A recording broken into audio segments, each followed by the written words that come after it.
Hello. তো তোমাদের সাথে আজকে একটা গল্প শেয়ার করব।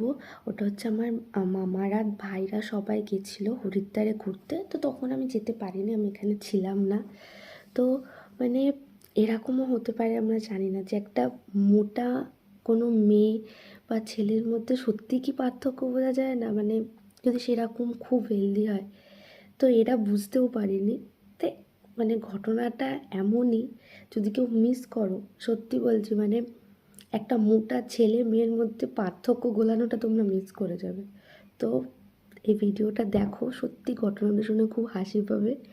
আর একটা মজাদার ঘটনা, আমি কাউকে অপমান করতে চাই না যে মোটা রোগা ওরকম কিছু না, মানে এটা একটা মজার গল্প আর কি। তো তোমরা শোনো, বেশি কথা বলবো না। আমরা হরিদ্বারে গেছি। হরিদ্বারে এবার যেখানে আরতি হয় যেই ঘাটে, সেই ঘাটটার জুতো খুলে ওখানে আরতি দেখতে গেছি। এবার আরতি দেখার পর আবার যখন জুতো পরতে এসেছি, সেই সময় কি হয়েছে, ওখানটা একটু অন্ধকার টাইপের ছিল, ছায়া ছায়া টাইপ। একটা মন্দিরের মানে সামনে দিয়ে আলো আছে, তো মন্দিরের পিছন সাইডে আমরা খুলেছি, তো ওইখানটা ছায়া টাইপের অন্ধকার। নাম করে আমি একসাথে ছিলাম। হ্যাঁ, ও আর আমি একসাথে ছিলাম।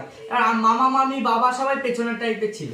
এবার আমার পাশে একটা মামির ছেলেটা পিঙ্ক কালারের চুড়িদার, মনে আছে? সেই চুড়িদারটা পরে মামি ঘুরতে ঢুকতো। হ্যাঁ, ও ওই দিন পরেছিল। এবার আমার পাশেও ওরকম কুর্তা টাইপের পরে, ঠিক পরেছিল, কুর্তা পিঙ্ক কালারের কুর্তা। হ্যাঁ, মানে ওই পাকিস্তানিরা পরে না যে টাইপের, সেই টাইপের কুর্তা টাইপের। হ্যাঁ, এবার সে তোমার চেহারাটা ওরা মামির মতনই, হাইট টাইট পুরো সেম। এবার জুতো খোলার ওখানে দেখি জুতো পরছে, আমি ভাবছি মনে হয় ওটা মামি। আমি কাঁধে হাত দিয়েছি, কাঁধে হাত দিয়ে উনি জুতো পরছে, আমি নাম কইরাম কাঁধে হাত দিয়েছে। হ্যাঁ, কাঁধে হাত দিয়ে বলছে জুতো কই, মানে খুঁজে করছে, ও মামি আমার জুতোটা কোথায় গো? তারপর যে মুখের দিকে তাকিয়েছে, ও না না, আরে শোনটা। এবার জুতোটা খুঁজছে, এবার যে মামি মামি হয়েছে। এবার আমি মামি জুতোটা দেখো, উনিও দেখছে এরকম একটা খুঁজছে। আমি বলছি কি ব্যাপার? তারপর বলছে কি, ও মামি জুতো খুঁজে পাচ্ছি না। তারপর তাকিয়েছে আমার দিকে, কে ওরা? ও আপনি, ঠিক আছে ঠিক আছে। আমি বলছিলাম মামি, উনার চুলগুলো ঠিক ছোট ছোট চুলগুলো খাড়া খাড়া এরকম, আর এরকম টাইপের গোদলা পানা, আর এই একদম কুর্তা পাড়া। হ্যাঁ, হয়ে গেল ওই দিন দেখা কমপ্লিট। আমি বলছি আচ্ছা ঠিক আছে, সরি সরি বলে চলে গেল। নামকু দেখে হাসতে হাসতে দেখি পেছনে, এবার এই আমি একজনকে মামি মনে করেছিলাম। হ্যাঁ, এবার আমি কিন্তু ভেবেছি উনি ছেলে, তখনও ভেবেছি ছেলে। হ্যাঁ, তখনও জানি ছেলে। মোটা চেহারা সুস্থ তো। এইবার পরের দিন আমাদের হোটেলের সামনে অনেক কিছু কচুরি টচুরি ভাজা এই টাইপের বিক্রি হয় ওখানে, ছোলে কুলচে কুলচে কি সব থাকে। ওখানে বসে ছোলা খাচ্ছিল সকালে। এবার আমি আর ও কি একটা খেতে ওখানে গেছি, খাচ্ছি, যাই হোক খাচ্ছি। খেতে গিয়ে ও লোক দেখি এসছে, পাশে দিয়ে হেঁটে যাচ্ছে। আমি বলছি কি, না না, ও বসেই ছিল, ও বসে খাচ্ছে, নিয়েছে এরকম সিঙ্গারা টাইপের, এটা সসের মধ্যে সিঙ্গারা দেয়, এরকম টক জলের মধ্যে সিঙ্গারা দেয়া, খাচ্ছে। আমি বলছি কি, আরে কালকে দেখালো না ক্যাসে হো বলে, তখন ও যেই আমি করেছি, সে বলছে কি মেলার কিউ,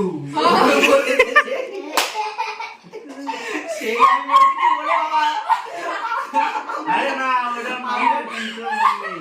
নামকু বলছে বসে আছে তো, এরকম ভাবে বসে খাচ্ছিল। নামকু এ ভাই আরে কেন? এরকম বসে, তখন ও না রেগে গিয়ে বলছে मैं लड़का नहीं हूँ, मैं लड़की हूँ। আমি নামকু বলছি, নামকু শিগগিরই চল, পেছনে গিয়ে চারিদিকে দাঁড়িয়ে রয়েছে, আমি বলছি পালা। ওখান দিয়ে সোজা দৌড়ে 4 তলা বিল্ডিং উপরে রুম, সেখানে দৌড়ে ঢুকে গেছি, কে কাউরে চেনে না, আর ঢুকে গেছি। দৌড়ে হাঁটছি, নামকু বলছে দেখ তো পেছনে কেউ আসছে নাকি। তারপর দিয়ে ওইখানে মানে আর যাইনি ওই জায়গায়,